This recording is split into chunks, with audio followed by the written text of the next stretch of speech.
You can now collect PayPal payments on your WordPress site for free without paying for any expensive plugins. Just install Formidable Forms Lite, then go to Global Settings, Payments, and choose between Stripe, Square, and PayPal. For this video, we're going to use a PayPal test connection.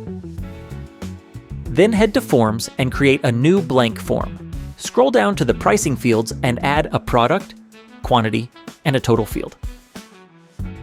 Then create your products and set their prices.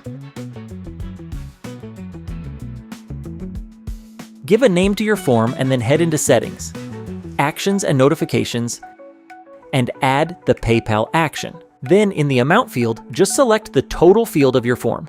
That's it. No monthly fees, just a 3% transaction fee and the standard PayPal processing fees. Upgrade at any time to remove the 3% fee. Try it out now.